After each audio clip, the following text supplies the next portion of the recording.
ያሰባቸው ነጥቦች አሉ። እነሱስ ቁጭ ብለህ የምትወያይባቸው ነጥቦች አሉ። እንደገና ደግሞ የብሔራዊ አጀንዳ የሚሆንብህ አገራዊ ኢንተረስት ጥቅም የምታስከብርባቸው ኢሹዎች ደግሞ አሉ። እነሱ ደግሞ ፎከስ አድርገህ የምትሄድባቸው እንትኖች ደግሞ አሉና እዛ ላይ ፊት ለፊት ነው መጋፈጥ ያለብህ። አሁን የዚህ የቀይ ባህሩን ጉዳይ ቅድም እንዳልከው ይሄ አሁን ላይ ለጊዜው የውስጣችን ችግር ሰትል እናድርግ ዘንድ የጂኦፖለቲካ ጥያቄያችንን በዓለም አቀፍ ማህበረሰብ ዘንድ ተቀባይነታችንን ካሳደግን እንዳልከው ከነማይኮ ጋርም ተደባድበንም ቢሆን ማምጣት ካለብን መደባደብ ነው። ለመደባደብ እኮ ነው የውስጥ ችግርን መፍታት ያለብን እንጂ ዝም ብለህ እየሄድክ ለመጥፋትማ ከሆነ አስፈላጊ ማልማት ስለ ጦርነት የሚሆን ስለ ሌሎች ነገሮችን ስታስብ ካልኩሌትድ የሆነ ሪስክ መውሰድ አለብን። ያንን ካልኩሌትድ የምታደርገው ነገር ውስጥ አንድነት ምን ይመስላል? የዚህን አጀንዳ ቅቡልነት ምን ይመስላል? ማህበረሰቡ ስነልቦናው ምን ይመስላል? የወታደሩ ዝግጁነት ምን ይመስላል? በጦርነት ሜዳ ላይ የማሳካት የማድረግ አቅሙ ምን ያህል ነው? ስትራቴጂካል ቦታዎች ላይ በምን ሁኔታዎች ላይ ተቀብለዋል? የሻዕቢያ መንግስት በኢትዮጵያ የውስጥ ጉዳይ ላይ ጣልቃ ይገባል ብለህ ታምናለህ? 100% እየገባ ነው። 100% ይገባል። ገብቷል፣ እየገባ ነው። ገብቷል። ቆየ ከገባ ቴንክ ዩ። ኢትዮጵያ ውስጥ እዚህም እዛ ለሚፈጠሩ ወይም ለሚነሱ እሳቶች በብሔሮች መካከል የሚፈጠር ግጭት ሊሆን ይችላል። በመጽሐፍ መልክ፣ በህዝብ መልክ፣ በውክልና የሚጻፉ ነገሮች ሊሆኑ ይችላሉ። በሌላ አባባል ኦሮሞን አማራ ላይ የሚያነሳሳ፣ አማራን ኦሮሞ ላይ የሚያነሳሳ እንዲህ ያሉት ሰርጎ ገብነቶች አሏቸው ወይም ደግሞ እንደዚህ አይነት ምልክቶች ይታዩባቸዋል ብለህ ታስባለህ? እና ባለቤቱ ሻዕቢያ ነው የዚህን ጉዳይ ዋና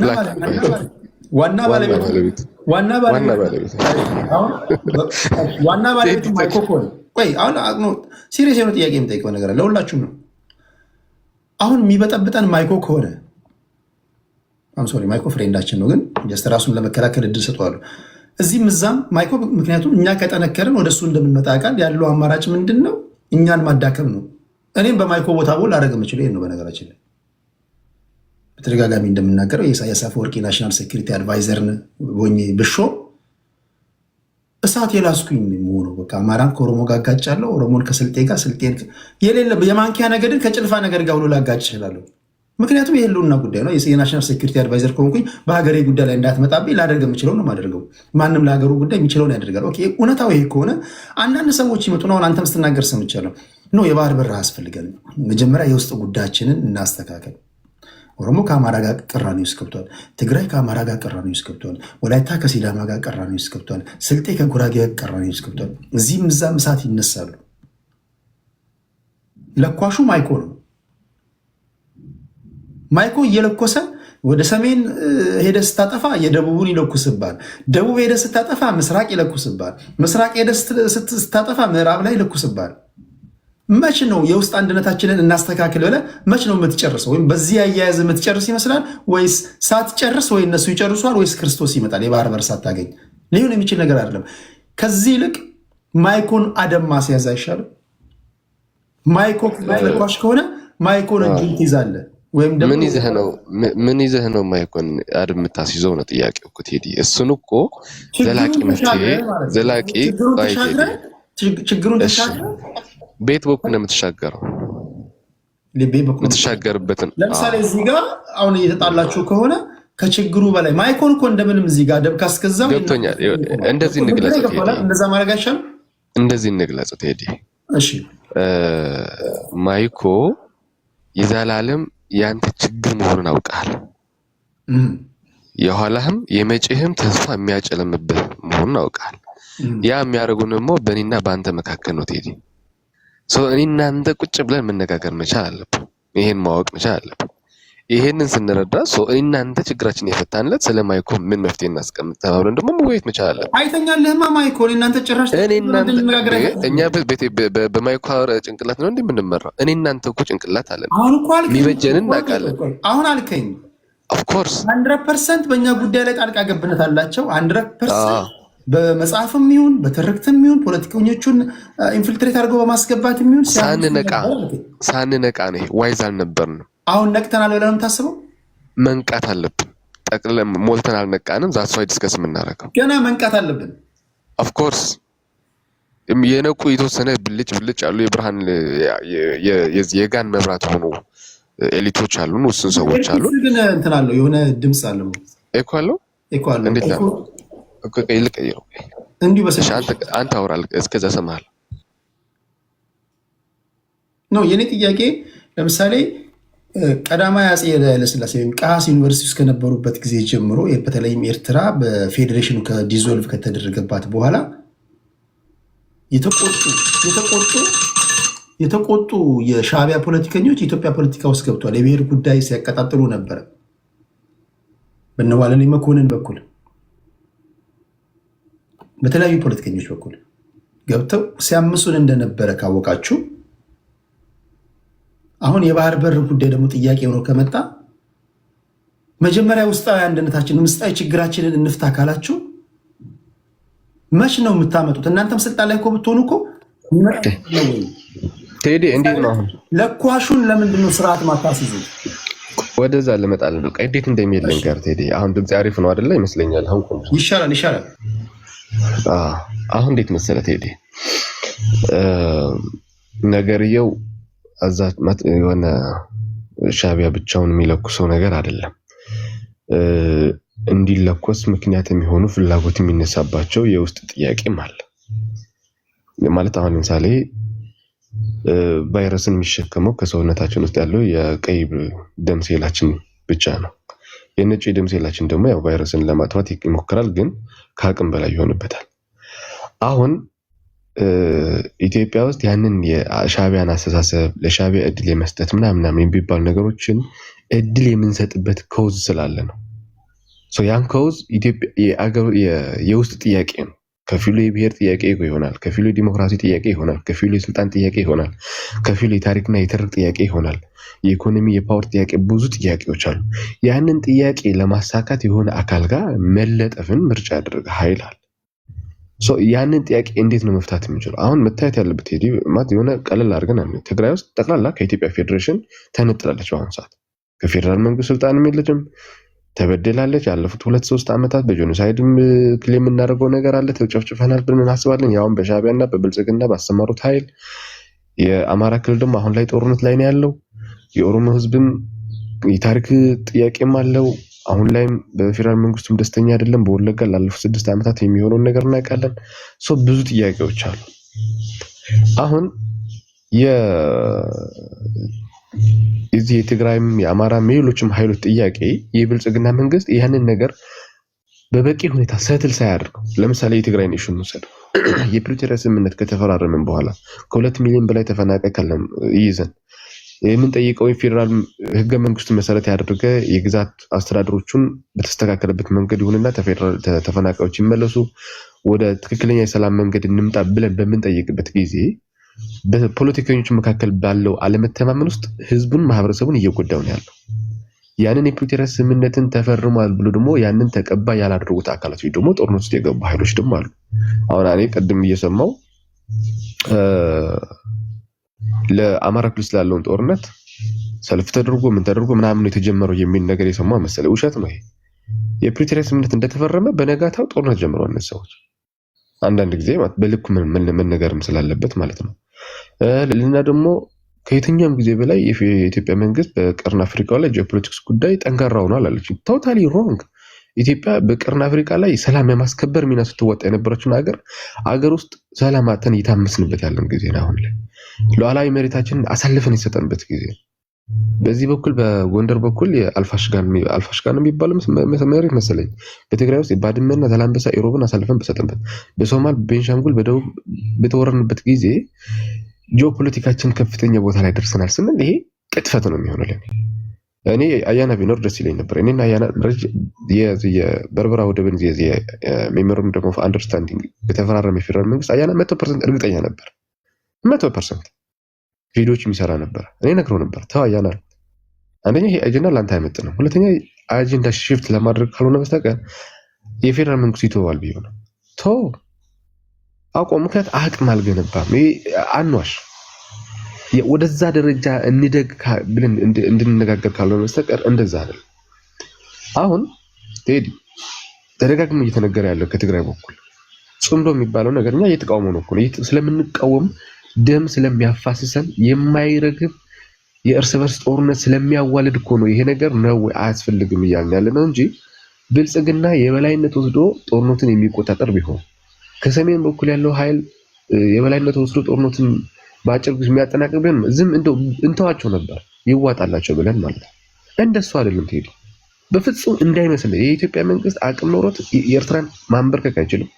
ለምን ኤርትራ የትግራይና የአማራን አቅም ትጠቀም ከሆነ የቦታውም የህዝቡም አቅም ትጠቀም ከሆነ ቦታ በጣም ወሳኝ ነገር ነው።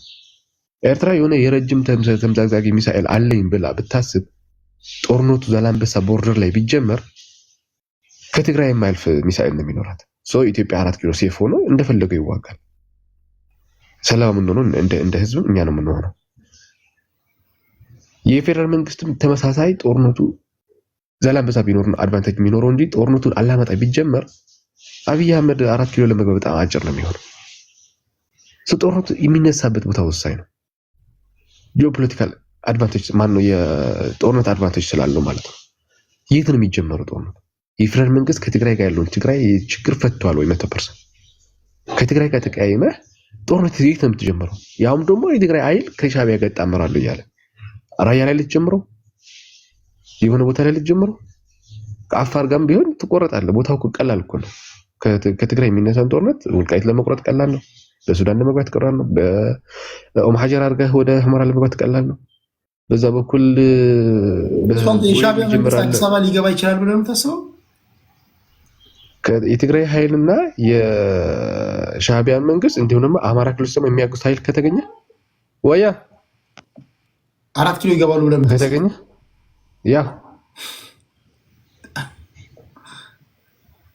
ይሄ ያን መፍታት ያለባቸው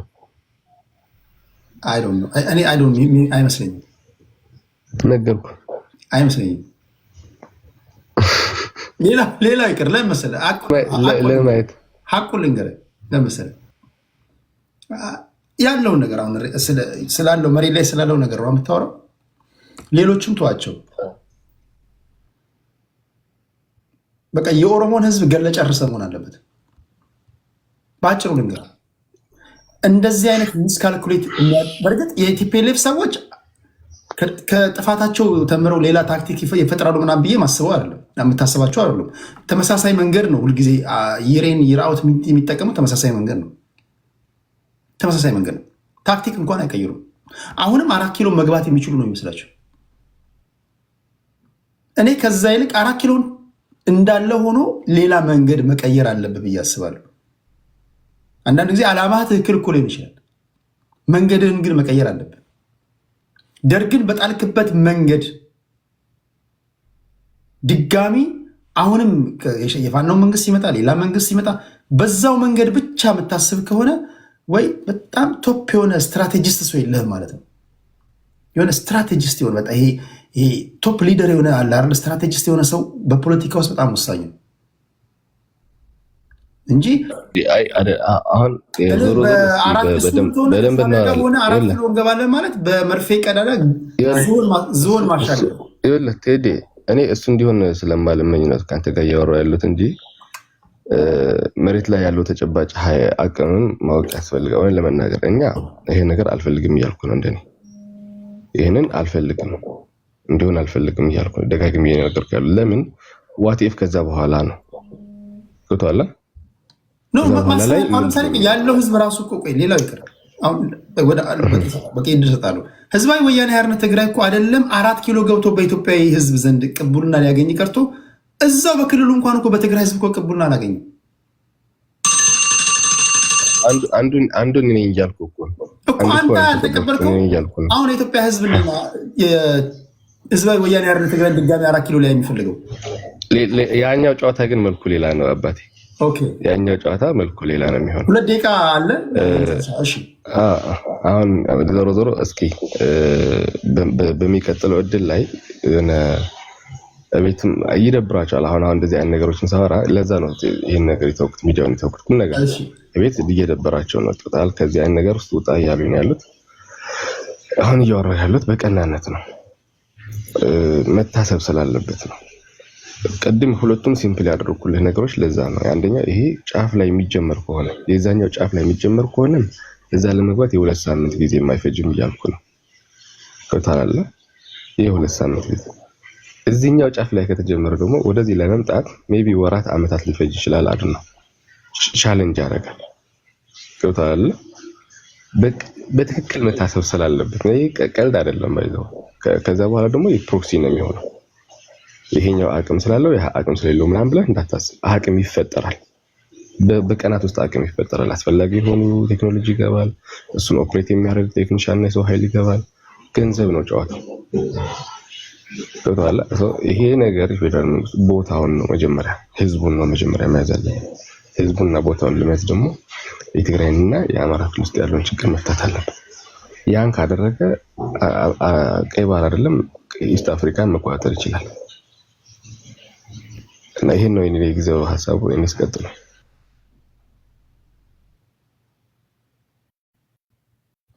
እስኪ ይሄ ህዝብ እኮ የሚለው ለነገሩ አይታወቅም እኮ። እስቲ መጠይቅ አስቀምጬላቸዋለሁ፣ ቴሌግራም ላይ አሁንም አስቀምጬላቸዋለሁ። ህወሓት ዳግም 4 ኪሎ ሊገባ ይችላል? አዎ፣ በፍጹም።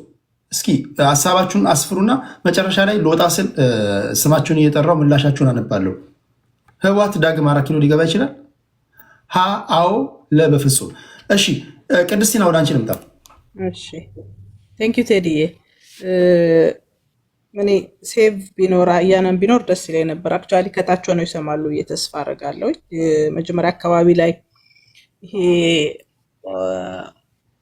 ኦሮሚያ አውት ኦፍ ኢትዮጵያ የሚለው መፈክር እንዳለው አያና ለምሳሌ ነው ያነሳሁት። ምክንያቱም ትላንትና እኔ ኦሮሞ ነኝ ኢትዮጵያዊ አይደለሁኝም የሚል ሰው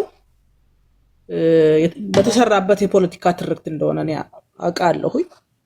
ዛሬ ግን መጥቶ ኖ ኦሮሞ ሀገርህ አይደለም ሂዱጣ ሲባል የነበረው ኦሮሞ የሰጣችሁ ነገር ትክክል አይደለም፣ ይሄ ሀገሬ ነው ይመለከተኛል ብሎ ሀገራዊ ጉዳይ ላይ ሲቆም እሰይ እንኳን ደህና መጣ ነው የሌለው የምችለው። ለዛ ነው በተለይ ሀገራዊ ጉዳዮች ላይ አያና ሀሳብ ሲያመጣ እሱን ለማሸማቀቅ የሚካሄድባቸው እንትኖች ትክክል አይደለም። ይህ ኦሮሞ የኦሮሞ ፖለቲካ የሆነ ሰዓት ላይ ትርክ ተሰርቶበት እንደ ሀገር እንዳያስብ ስለተደረገና ጥቂት ኤሊቶች እንደዛ ስላሉ የኦሮሞ ህዝብ እንደዛ ነው ማለት አይደለም። እኔ እንደ አንድ አማራ ኢትዮጵያ ውስጥ የሚኖረው የትኛውን ብሔር ብሔረሰብ ኢትዮጵያዊ ነው፣ ሀገሩ ነው፣ መብቱ ነው። በተሰሩ ትርክቶች ትላንትና አማራ ጠላቴ ነው ብሎ ሲያስብ የነበረ ብሔር ብሔረሰብ አማራ ትክክል አይደለም ወዳጄ ነው ቢል ትላንት ጠላቴ ነው ብለኛል አጠገቤ እንዳደርስ አልለው። እሰይ እንኳን ደህና መጣ እንኳን ዳንክልኝ ነው ልለው የምችለው። ዛትሲት ቅድም ሴፍ ሲያነሳው የነበረ ነገር አለ። አማራነትን ሰፍረው የሚሰጡ ሰዎች አማሮች አይደሉም። ከዛ ደግሞ የአማራን ህዝብ ትግል ጠልፎ ያለውን አካል መተቸት ነው ትክክለኛ አማራነት። ውሸት የሚያወሩ ሰዎችን ትክክል አይደላችሁም ብሎ መናገር ነው አማራነት። እኔ እያፈርኩ ያለሁትኝ ምን እየሆነ ነው? እስኪ ተመልከት። ኤርትራውያን የሀገራዊ ጥቅማቸውን ለማስከበር እዚህ ቲክታክ ላይ መጥተው ኦሮሞ የሚባለው ማህበረሰብ በጂወርድ የሰደቡት አብሮ ቁጭ የሚል አማራ ተመልከት እስኪ። ይሄ እኮ ተደርጎ አያውቅም። ይሄ ኦሮሞ የሚባል ምናምን እያሉ ሙልጭ አድርገው እየሰደቡ አንተን አልነካህም ግን መተህ ሀሳብን እንዳትለኝ ይለዋል። በግልጽ ነው እኮ እነሱ እኮ እውነት ለመናገር ሆዳቸው ሻሽ ነው። ምንም በቃ እንትን የላቸውም እኮ። እኔ እኮ በጣም ነው የምወዳቸው እውነት ለመናገር። በግልጽ እኮ ነው የሚነግሩ። ያ ኦሮሞ የሚባለውን አልፈልግም፣ ምክንያቱም ጠቅላይ ሚኒስትሩ ኦሮሞ ነው ተብሎ ስለሚታሰብ። ያ እንትና የሚባለውን አልፈልገውም፣ አንተን እፈልግሃለሁ፣ አንተ አማራ ስለሆንክ ይላል። አንተ አማራ ስለሆንክ አንተን እፈልግሃለሁ፣ ግን አንተም ነገ መጥተህ አሰብ የሚባል ጥያቄ ካነሳ አንተም ላይ ዞርብሃለሁ። እስከዛ ግን አብረኸኝ ቁጭ በል፣ ይሄው ኮፍያም እሰጥሃለሁ፣ ምናምን ሳንቲም ምናምኖችን እሰጥሃለሁ፣ እሱን እየተቀበልክ ቁጭ በል ብሎ አሳስሮ ይዘውታል ማለት ነው። ይሄ ሰውዬ መጥቶ አማራ ነኝ ሲለኝ እኔ ያላበድኩ ማን ሊያብድ ይችላል? ነው ሲሸጥ ሳየው፣ በሆዱ ሲሸጥ ሳየው፣ ሀገሪቷ ትበታተን እንደፈለገች ትሁን ሲል ሳይ እንዴት እኔ ዝም ልል እችላለሁ? እኔ የተከፈለለትን ዋጋ አውቃለሁ። ዋጋው የማይገባው እኮ ነው። እኔ ሀገር እንዲኖረን እፈልጋለሁ። ልጆቻችን በስነስርዓት የሚያድጉበት ሀገር እንዲኖረን እፈልጋለሁ። ሰላም እንዲመጣ እፈልጋለሁ። ትላንት ትርክ ተሰርቶበት የሞተው አማራ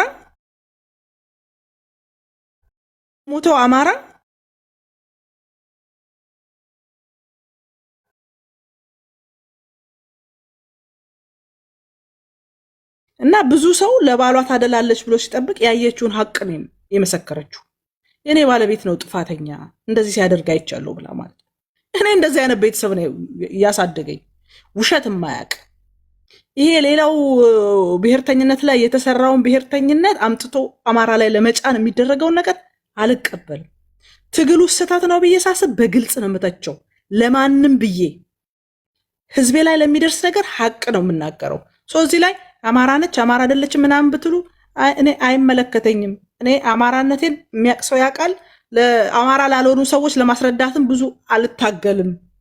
ያልሆኑት አማራ እንዲሞት የሚጎተጉቱ 24 ሰዓት ውይይት አያስፈልግም፣ ንግግር አያስፈልግም፣ በለው ግደለው ቁረጠው።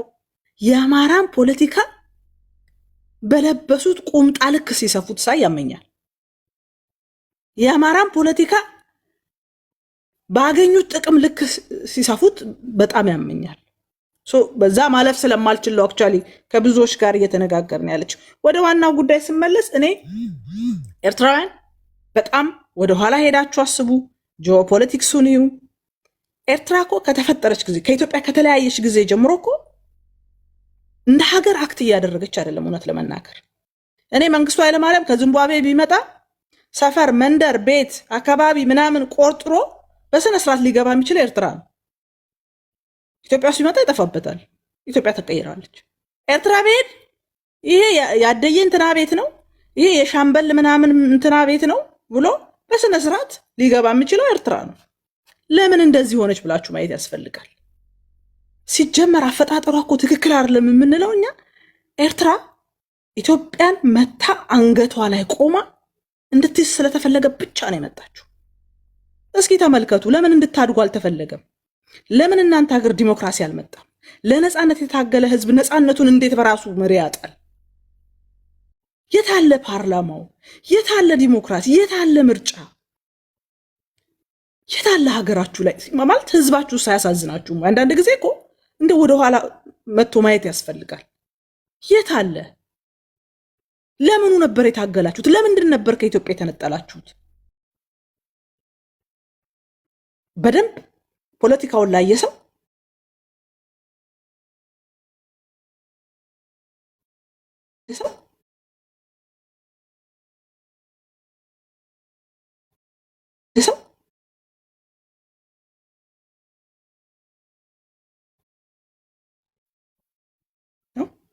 ወይ ራሱ አላደገችም ወይ ደግሞ እኛ በሰላም እንድንኖር አልተወችንም። ኤርትራ እጇን ኢትዮጵያ ፖለቲካ ውስጥ አስገብታለች። አማራ ክልል ላይ ሞቱም መፈናቀሉም ጦርነቱም እንዲቀጥል እየሰራች ነው ያለችው። ምን ስለሆነች? እሷ ፈልጋው እንዳይመስላችሁ። ኤርትራ ታዛዥ ነች። ታዛ ነው። እስኪ ዝም ብላችሁ ይዩት። ኢሳያስን እንዲህ አይነት ዲክታተር ሆኖ በዓለም ላይ ኤርትራውያን ተበትነው ከዛች ድንበር እንኳን ሲወጡ ወታደሩ ከደረሰባቸው ከኋላ ነው በጥይት የሚላቸው። ሞትን አልሞትን እያሉ ከኤርትራ ወጥተው በመላው ዓለም ተበትነው በሄዱበት ሀገር ሁሉ የኢሳያስን ዲክታተርነት እየተናገሩ ለምን አላወረዱትም ብላችሁ አስቡ። ሚሽኑን እየተወጣ ስለሆነ ነው። ኢትዮጵያን ዘግቶ እንዲህ ስለተፈለገ ነው። ከኢትዮጵያ ጋር ሰላም ስላልሆነ ነው። አንድ ቀን የኤርትራ መንግስት ወጥቶ ይሄንን ቀይ ባህርን በጋራ እንጠቀመዋለን በጋራ እንለማለን የሚል እንቅስቃሴ ቢያደርግ ኢሳያስ አንድ ቀን አያድርም። ኤርትራ ላይ ስለፈጠሯት የፈለጉትን ነገር ለማድረግ ስለምትመቻቸው የኤርትራውን ፕሬዚዳንት አልነኩትም። አይተናል። ብዙ ሀገሮች ላይ ለማደግ ፓን አፍሪካኒዝምን ለማምጣት የሚጥሩ ሀገሮችን እንዴት አድርገው እንዳፈረሷቸው አይተናል። ስለዚህ ኢትዮጵያውያን ነቅተናል። እውነት ለመናገር ከዚህ በኋላ ኤርትራ የኢትዮጵያን ዘላቂ ጥቅም ላይ ቁጭ ብላ እንደፈለገች እያተራመሰች የነ ግብፅን ተልኮ ይዛ መታ ሀገራችን ላይ ደም እንዲፋሰስ አንፈልግም። በቃ ይሄ መቆም አለበት። ሲሆን ኤርትራውያን ከጎናችን ነበር መቆም ያለባችሁ። እስኪ ተመልከቱት። የቀይ ባህር የአሰብ ወደብ እኛ ብንጠቀመው ምንድነው ኤርትራ የምትጎዳው? ኤርትራ ሌላ ወደብ አላት። ምንድነው እሱ ችግሩ? እስኪ በጣም የሚሰማችሁና የምትችሉ ከሆነ እስኪ ጫና አድርጉ። በሰላም እስኪ እንጨርሰው። ሰጥቶ በመቀበል መርህ እንስራ። እኛ ኢትዮጵያ መንግስት ላይ ጫና እናድርግ፣ እናንተ ደግሞ እስኪ አድርጉ።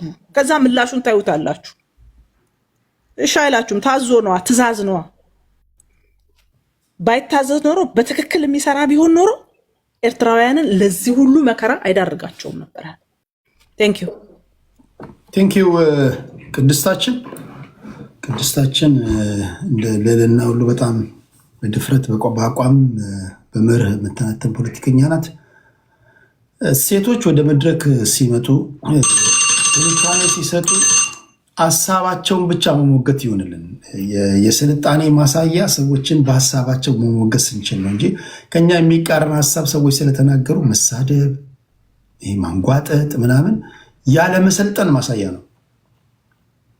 ሰው ስቴጅ ላይ በሀሳብ ስለተቃረነ ብቻ የምትሰድበው ወይም ደግሞ የምታንጓጠጥበት ከሆነ እኔ የሚነግረኝ ስምህን ሳይ ገና ነው ወይም ደግሞ የሰውዬ ወይም ስትዩ ገና ናት ብዬ ነው የሚነግረኝና እንደዛ እንዳይሆን ለማለት ያህል ነው። በተለይም ደግሞ ሴቶች ወደ መድረኩ እንዲመጡ ደግሞ ማበረታታት አለብን ለማለት ያህል ነው። ከቅድስት ቀጥሎ ወደ አማራ ዩናይትድ ወይም ደግሞ ኤዩ እንሄዳለን። ኤዩአችን ቴንኪዩ ኔዲ ልጅ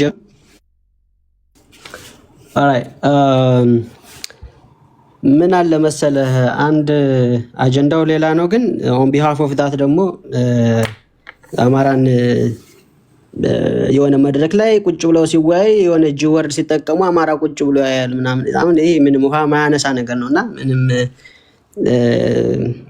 ፐርስፔክቲቭ ይገባኛል ምን ለማለት እንደሆነ፣ ግን አንዳንድ ጊዜ እንደዚህ አይነት ነገር ውሃ ያነሳም። ፖለቲካም አይደለም እንደዚህ ፖለቲካ ይሰራል። አብይ አህመድ አንፎርቹኔትሊ ድለኛ አይደለም፣ ጥሩ ካድሬዎችን አልመረጠም እና ያና ምናምን ምንም ፖለቲካውን እያበላሹበት ነው ያለ። ኮንሲስተንሲ ፕሪንሲፕል ኢዝ ሪሊ ኢምፖርታንት በሊደርሺፕ ውስጥ። ለምሳሌ አብይ አህመድ ጥቅምት 24 የሰሜን እዝ ሲጠቃ ስልክ ወደ ሱዳን ደውሎ ለአብዱል ሐምዱክ ድንበርህን ጠብቅ ብሎታል እና 50 ኪሎ ሜትር መጥተው የሱዳን የጎንደርን መሬት ያዙት ማለት ነው። ኦኬ ያኔ ጥያቄዎቹ ሲነሱበት ምንድን ነበር ይል የነበረው?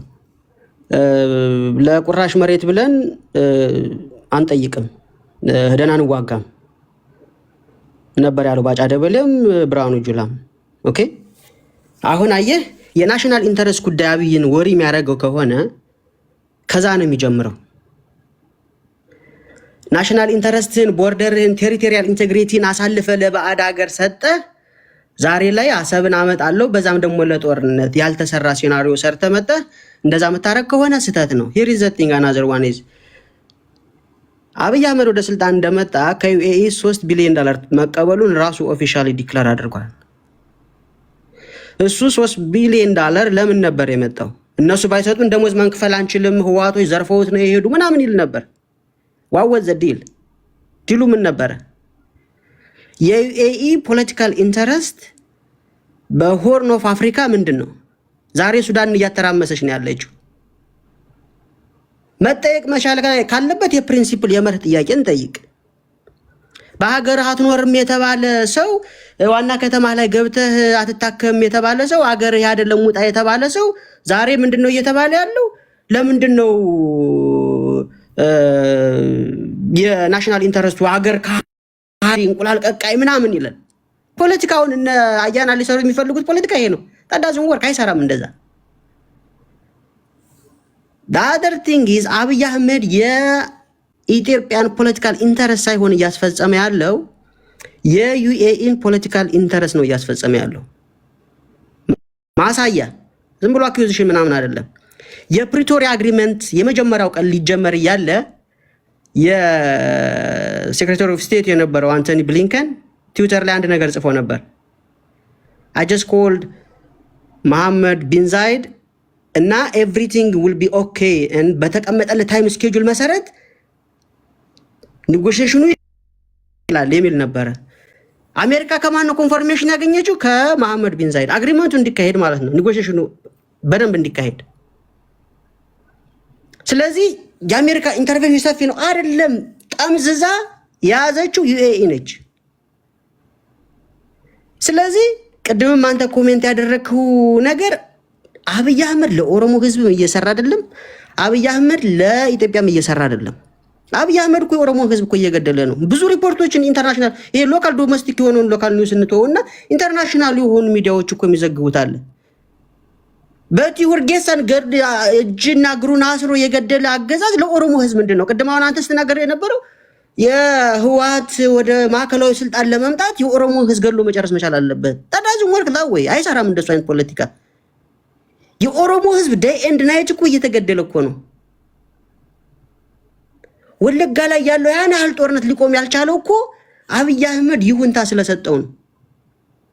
ክርስቲያኖች እኮ ይገደላሉ። በኦሮሞነታቸው ባይገደሉ በክርስቲያንነታቸው ይገደላሉ። ማሳያ ብዙ ነገሮች አሉ። ብዙ ሚዲያ እኔ ያልኩ ሻዕቢያን ይዘህ ሰማይና ምድር ያልፋሉ እንጂ በሻዕቢያ መሪነት 4 ኪሎ እገባለሁ ብለህ ራሱ ካሰብክ እንዲህ እንድታስብ ያደረገን የአእምሮን ክፍል ተጠራጠረው ወይም አስመርምረው ነው ያልኩት። በፍጹም አይሆንም። ምክንያቱም አዲስ አበባ ስትገባ በኬስ ኦሮሞን አልፈህ ነው የምትገባው አይደል? ከዛ በኋላ ነው ደቡብና ፖይንት ያ ነው። ገባህ? በሻዕቢያ መሪነት በመርፌ ቀዳዳ ዝሆን እንደማሳለፍ ነው። ዝሆን እንኳን ይገባል ተስፋ አለኝ። በመርፌ ቀዳዳ ዝሆን ሊገባ ይችላል። እንዴት ነው በሻዕቢያ መሪነት 4 ኪሎ ገባለሁ ስትል የኢትዮጵያ ህዝብ ሞቶ መቻል አለበት? ያን ያልኩ ይሄ እኮ ጀስት ፖለቲክስ። ይሄ የኢትዮጵያ ህዝብ ካልክ ኦኬ። አዲስ አበባ የምትገባው ምንድን ነው? የሻዕቢያ መሪ የኢትዮጵያ ህዝብ ካልክ ሰው የደቡቡን ምናምን 4 ኪሎ ገባለሁ ስትል ኦሮሞን አልፈ ነው አይደል የምትገባው? ከዛ አታልፍም እኮ ነው እያልኩ ያሉት። ያስማማል። ይኸውልህ ቴዲ፣ በነገራችን ላይ ይኸውልህ ምን አለ መሰለህ መታወቅ መቻል ያለበት ነገር ፖለቲካው እንደዛ አይሰራም። አሁን አንተ የገለጽበት መንገድም እንደዛ አይደለም ድሪቭን የሚሆነው ሲጀመር። ኦኬ እንደዛ እንዲሰሩ የተፈቀደላቸው እነሱ ብቻ ናቸው። እነሱ እንደዛ ይሰራሉ፣ ሌላው ደግሞ እንደዛ ይሰራል። ይኸውልህ በነገራችን ላይ አሁን አትሊስት ቲፒኤልኤፍ ቢመጣ እኮ ይሻላል። አሁን አትሊስት ከአብይ አህመድ ሲሪየስሊ፣ ምክንያቱም አትሊስት ነው የምልህ አትሊስት ሀገርን ገቨርን የማድረግ የሀገርን የመምራት ይሄ ማይንድ ሴቱ እንኳን አላቸው ለነሱ። ይሄ እኮ ትላንት የተናገረው ዛሬ አይደግምም እኮ። ቲፒኤልኤፍ ለምን ተንቀሙ? ኮንሲስታንስ ይቅርታ ጠይቅ በይፋ። ባለፉት 27 ዓመታት በአምስቱም አቅጣጫ ቲፒኤልኤፍ ላይ ተቃውሞ ስታሰማ ነበር። ያሰትር እኔ እንኳን የራሱ አፈርኩኝ እኮ ነገር እኔ ያሰትር። በእርግጥ በአንዳንድ ሰዎች አንዳንድ ሰዎች አናደዳችሁኝ ብዬ መወቀስ ባለባቸውና መወቀስ ያለባቸው ይሄ ህዝብ ላይ መቀለድ እኮ ነው። ጋይስ ከማን ቆይ ቁም ነገር እናወራ። ይሄ ቲፒኤልኤፎች ራሱ እኮ አረ እግዚኦ ይሉ ይችላሉ። ቲፒኤልኤፍ ያሰትር ተርኮብኛል ገሎኛል አይደለም ብለህ ተገድያለሁ። አርባ ጉጉ ላይ በደኖ ላይ ያልተገደልኩበት ጄኖሳይድ ያልተፈጸመብኝ ቦታ የለም ብለህ ያለፉት 27 ዓመታት ውጋት ሆነህባቸው ማለት ነው። እንደገና አላንስ ፍጥራ አባራቸው ድጋሚ እነሱን ከናፈቅ እንደ ክስ ታቀርብባቸው የነበረውን ነገር መጀመሪያ ይቅርታ ማለት አለበት። በይፋ ይቅርታ ካልክ በኋላ መናፈቅ ትችላለህ። ይቅርታ ግን ሳትል ችግርን እየተነተንክ እነሱ መናፈቅ ግን ይጋጫ ነው እያልኩ ያሉት።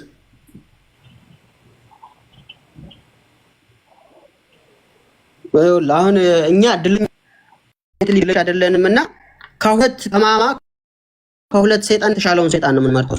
ሶ አንፎርቹኔት ማለት ነው።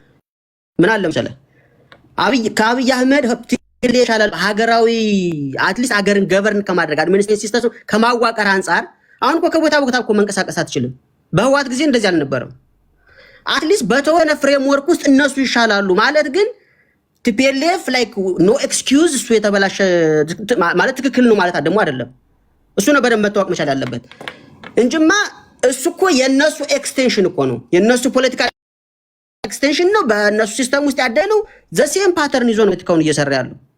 ባይናው ግን የሀገርን ሉዓላዊነት አሳልፎ የሰጠ የሀገርን ጥቅምና ፍላጎት ለሌላ ሀገር ጥቅምና ፍላጎት አሳልፎ የሰጠ ግለሰብ ግን እንደ አብይ አህመድ የለም። ለምሳሌ አባይ ግድብን ድርድር እኮ በአፍሪካ ማዕቀፍ ውስጥ ይፈታል የተባለውን አውሮፓ ውስጥ ወስዶ ቅርቃር ውስጥ የከተተው እኮ አብይ አህመድ ነው። አይቻልም እየተባለ ይሄ የሌሪቲ ምልክት ነው። ይሄን ደግሞ ሁለት ደቂቃ ጨምር ይላል ማለት ነው። ኦኬ ኔትወርክም ጥሩ አይደለም ይቆራረጣል። ኦኬ ቴንክ ዩ አራት ደቂቃ ሁለት ደቂቃ ላይ ማለት ነው ኔትወርክ ይቆራረጣል። እሺ ኤኒዌይስ ለማለት የፈለኩት ነገር ምንድነው ኔትወርክ በጣም ያስቸግራል። ወይም ወረድና ተመልሰና አንድ ጊዜ ሁላችሁም ያያችሁት አንድ ቪዲዮ ትዝ ይለኛል። ወረድና ድጋሚ ተመልሰና እስኪ ያወራ አሁን ሲሰማ አሁን ይሻላል። ኦኬ እንዳጠቃላይ ማለት የፈለኩት ምንድነው አብይ አህመድ ለኢትዮጵያ ፖለቲካል ኢንተረስት አንድም ቀን አስቦ አይሰራም፣ እየሰራም አይደለም ነው። እየሰራ ያለው ምንድነው ለዩናይትድ አረብ ኤሚሬት የነሱን የጂኦፖለቲካ ኢንተረስት ለማስከበር ነው እየሰራ ያለው። ስለዚህ ከዛ አንፃር ነው ማዕቀፉ አጠቃላይ የፖለቲካ ቆይ አብይ ሳምባችን ነው ብለሃል አላልክም?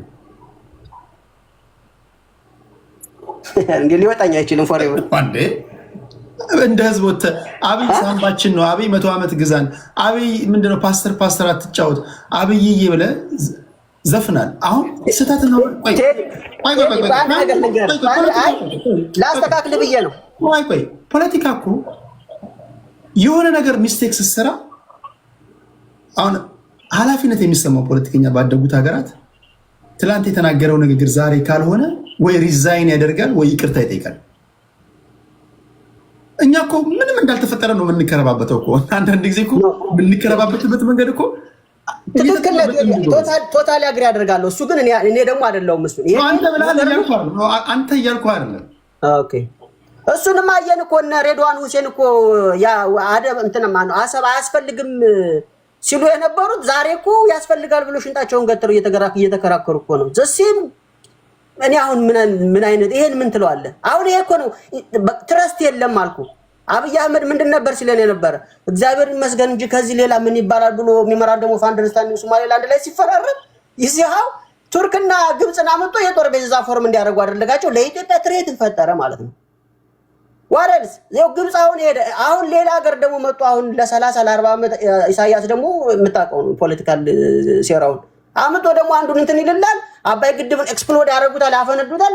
ደን ከዛ በኋላ ማን ይቆቆማቸዋል? ሲቪል ዋሩን አገግሎታል። ማንም ከማን ጋር ኢቭን ሃይማኖታዊ በሆነ ጉዳይ እንኳን አብረን እንዳንቆም እኮ አድርጎታል አብይ አህመድ። ይሲሃው ለዚህ ነው መጀመሪያ ሀገራዊ መግባባት ይቀድማል።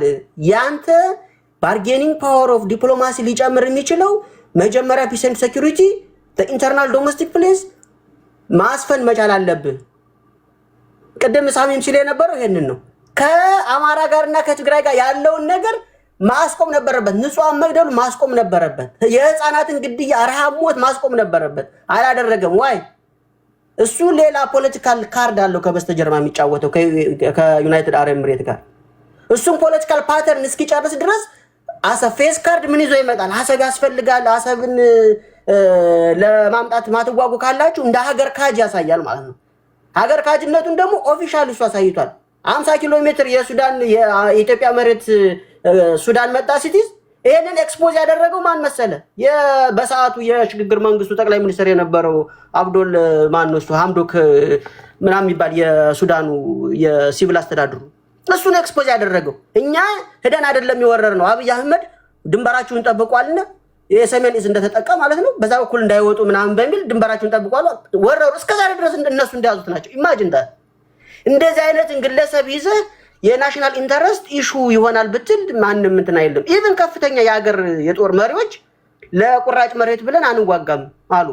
ሃው ዛት ላይክ ሚሊታሪውን ከፍተኛ የመከላከያው ሹም እንደዚህ ካለ አሰብንስ ነገ ለምን ፐርፐስ እንደምትዋጋው ማን በምን ያውቃል? ይሄ ነው አየህ፣ በህዝብ ላይ ያለን ቴሪቶሪያል ኢንቴግሪቲ ሉዝ አድርገህ የምታስከብረው የአጠቃላይ የኢትዮጵያ ጥቅምና ፍላጎት አይኖርም ነው እንዳጠቃላይ። እሺ ይሄን ለማለት ነው። ቴንክ ዩ ኤዋችን ከኤዩ ቀጥሎ ወደ መሐመድ እንሄዳለን። በነገራችን ላይ አሁን ኤዩ እዚህ ጋር የምታዩት ኤዩ ከሌሎች ጋር ተሰባጥሮ መጥቶ ፖለቲካ ስለሰራ ነው እናንተ አሁን አማራ ነህ ያላችሁት እንጂ በተናጠል እናንተ ቤት መጥቶ ሊያወራ ሪኩዌስት ልኮ ቢገባ እርግጠኛ ሆኜ የምነግራችሁ አማራ አይደለም ትሉታላችሁ።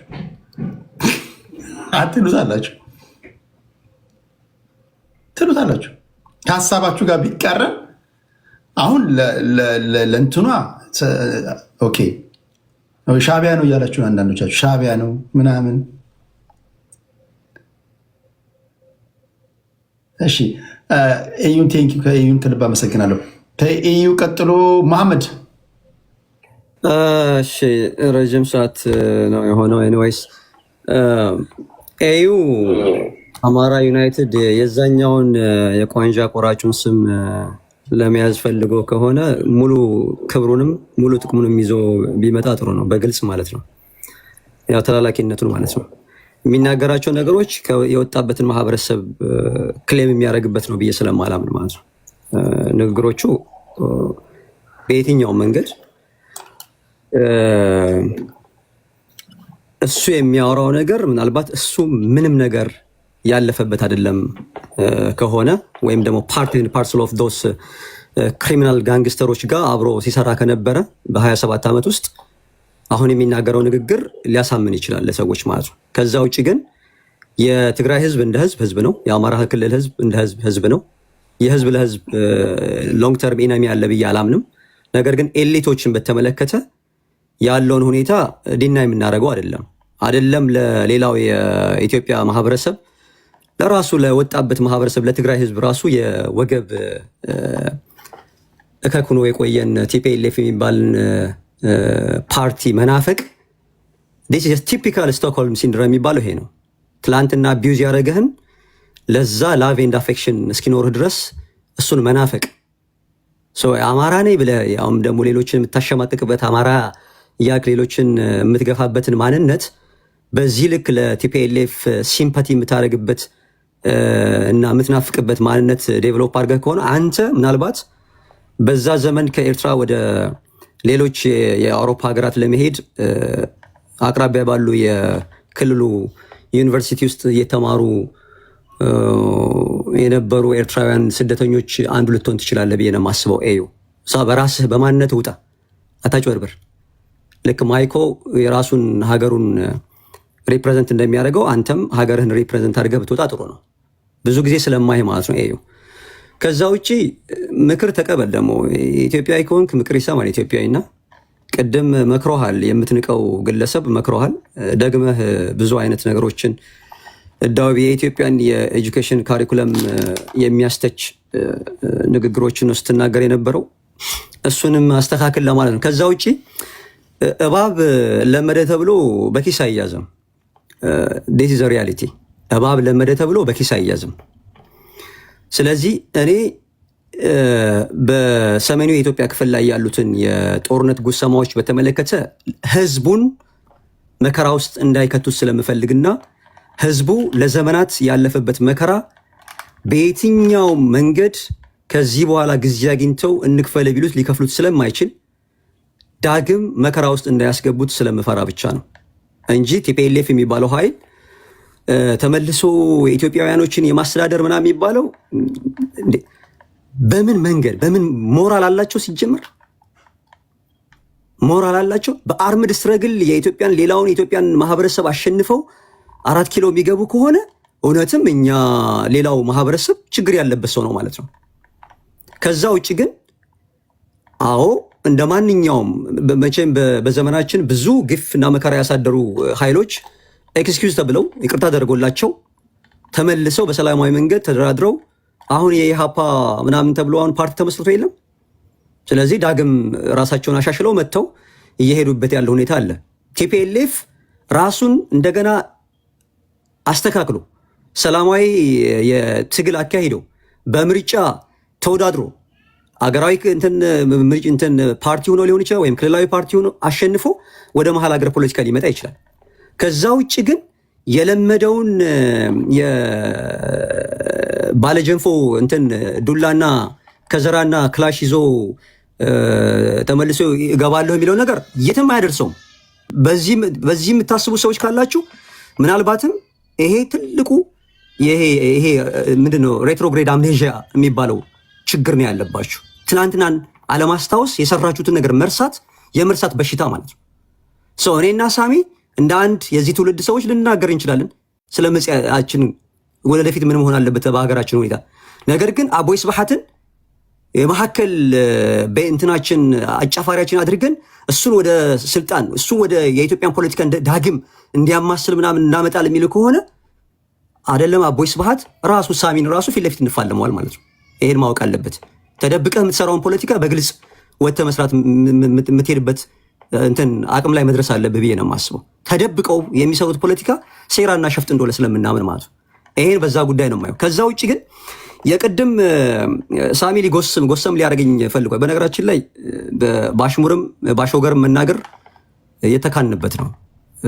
ሁሉንም ነገር አብረን ያደግንበት ስለሆነ ማለት ነው። የአላማጣና የራያ ጉዳይ በተመለከተ በደንብ ቴዲ ካየኸው በደንብ ይኸው አላማጣና ራያ የሚባለው አኔክስ የተደረገበትና ወደ ትግራይ ክልል የገባበት መንገድ እዚህ ክልል ላይ ያሉ በሰዓቱም እነ ፕሮፌሰር አስራት እሽንትን ወልደየስ ኢቨን እና አቶ ልደቱ አያሌው ኢቨን ምክትል ጠቅላይ ሚኒስትር ደመቀ መኮንን ሌሎችም የክልሉ ሰዎች የቀይ ባህር ጉዳይ ስፔሲፊካሊ የአሰብ ጉዳይን በተመለከተ አልረሱትም። የረሱት ነገር አልነበረም። ልክ ቲፒኤልኤፍ የሻዕቢያ ገረድ ሆኖ በኮንስፓይረሲ አገሪቱን አሳልፎ እንደሰጠው እነዚህም ሰዎች በሰዓቱ አቅም የለን በሚል የራሳቸውን እንትን ለምሳሌ የሬድዋን ስራጅን እንትን አይቻለሁኝ።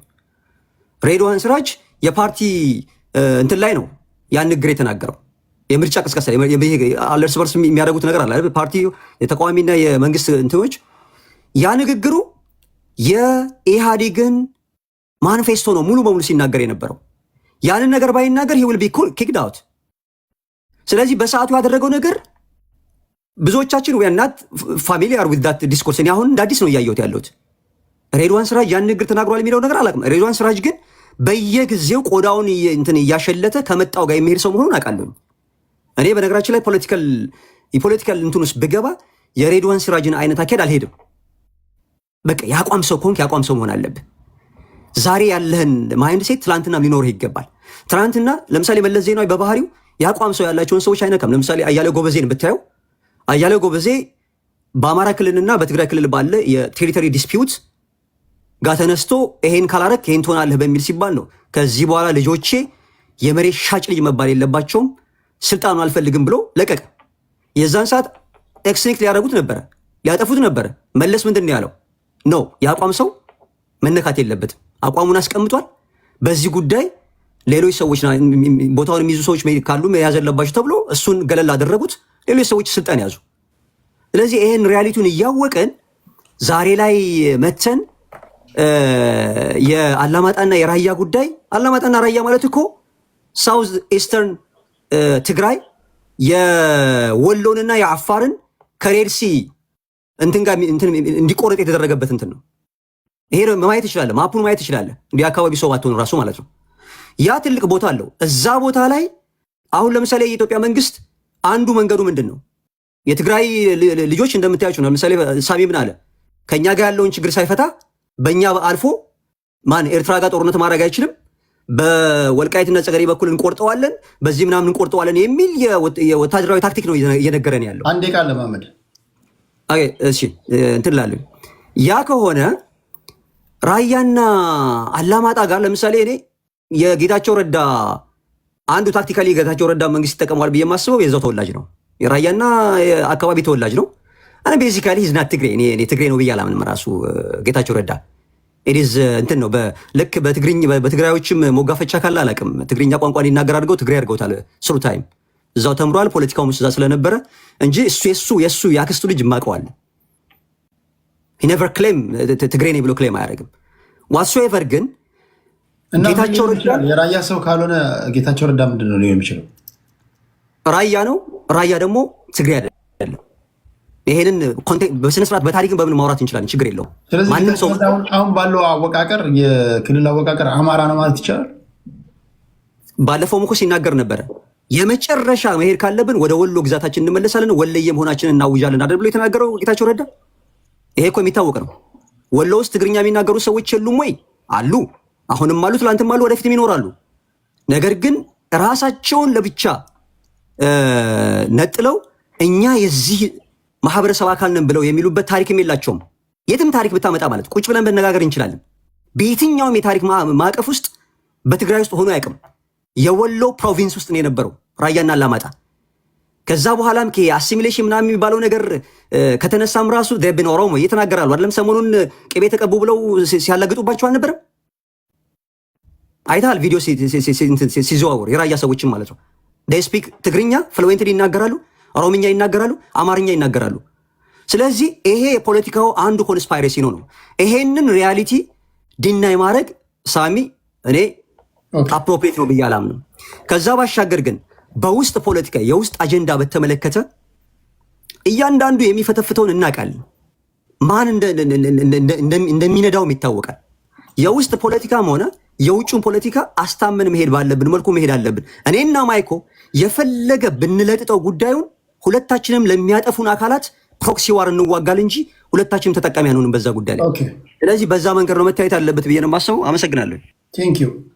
በፖለቲካ እኮ እኔ አንዳንድ ጊዜ ለምን ብዙ ጊዜ ሰዎች የኛ ሀገር ፖለቲከኞች እንደምንቸከል አይገባኝም። መቸከል ማለት ለምሳሌ የሆነ የተዘጋ ነገር ሞክረ ያ የተዘጋው ነገር ሊከፈት የሚችልበት 5 መንገዶች ካሉ በአንደኛው መንገድ ሞክረ እምቢ ካለ እኮ ሁለተኛ መንገድ መቀየር አለበት። ሁለተኛው ካልሰራ 3ኛ መንገድ መሞከር አለበት። ዓላማ በሩን ለማስከፈት ነው። የኛ ሀገር ፖለቲከኞች ፓርቲዎች ፈረስ ጋሪ ታውቃላችሁ? ፈረስ ጋሪ እንዳይደነብር ግራና ቀኝ አይኑ ላይ የሆነ ጎማ ይገባለታል። ግራና ቀኝ አይን ቀጥ ዝም ብሎ ነው የሚያየው። እንዲህ ነን እኛ። 1967 ተመስርተ እድል ደጋግማ እድል ሰጥታ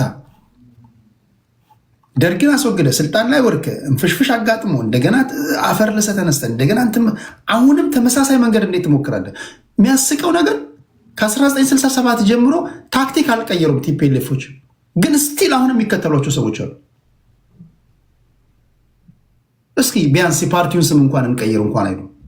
እስኪ እንደነ ሳሚ ያሉ እሳት የሚተፉ ልጆችን እናካት እንኳን አይሉ። ለምሳሌ በተአምር ቲፒኤልኤፍ የተለየ ሀሳብ አይቀበልም።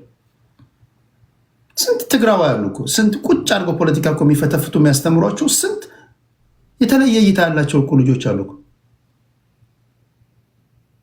የሚያስቀው ነገር ከ1967 ዓመተ ጀምሮ ቢያዙበት መንገድ ሲወድቁ ሲነሱ ወዴትም እንደማይወስዳቸው እያወቁ ስቲል አሁንም ደግሞ ሊመጡ ይችላሉ ብሎ ማሰብም አለ። ጊዜውን መዋጀት አለብን። ትላንትና በነፍጥ ከሆነ የመጣኸው አሁን ደግሞ በሲቪል ዲስኦቢዲየንስ ትሞክራለህ። በህዝባዊ እምቢተኝነት ሲቪል ዲስኦቢዲየንስ ከሆነ ወደ ስልጣን ያመጣ ሌላ መንገድ። ሁልጊዜ ፖለቲከኛ እኮ መተኛት የለበትም እኮ አይደል? ማንበብ አለብህ ምናምን። እንዲሁ ከአልጋ ላይ በወረዳ አእምሮ እኮ መምጣት የለብህም እኮ። ፖለቲከኛ እንደው ማይተኛ ሰው መሆን ያለበት ፖለቲከኛ ከሚስቱ ጋር ተኝቶ ማይጨርስ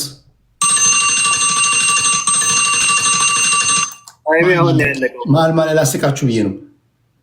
በጣም ማሰብ አለብህ እኮ በጣም። የእኛ ሀገር ፖለቲከኞች ብቻ ናቸው የዛሬ 50 ዓመት ሲናገር የሰማው ሰው አሁንም የተጨማደደ ከረባትና ሱፍ አድርጎ የቡርዥዋው ስርዓት ይላል፣ የፊውዳሉ ስርዓት ይላል፣ የመሬት ከበርቴው ይላል። አሁን የመሬት ከበርቴው የሚባል ነገር የለም። እንዴ ስልክ እንኳን እኮ የተሰራ ስልክ እንኳን እኮ የሆነ አፕዴት እንድታደርጉ እኮ ኖቲፊኬሽን ይመጣላቸዋል። ምን እንዴ አረ እንትን ማለት ያስፈልጋል ጋይስ ከማን ሄሎ።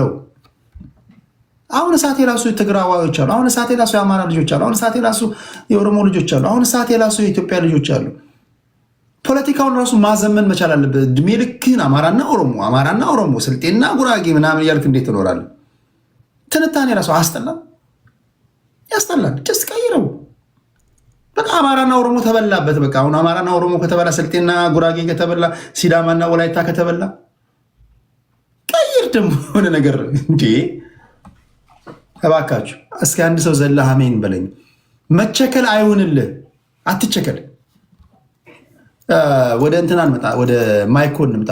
59 ሰዎች ኮመንት አድርገዋል። ህዋት ዳግም ወደ 4 ኪሎ ሊመጣ ይችላል ወይ አይመጣም? ጥያቄ አቅርቤ ነበረ። ሁለተኛው የመጀመሪያው ደግሞ ጥያቄ ቴዲ ሐዋሳ የቴሌግራም ቻናል ላይ የባህር በር ጉዳይ የእናንተ ሀሳብ ምንድን ነው?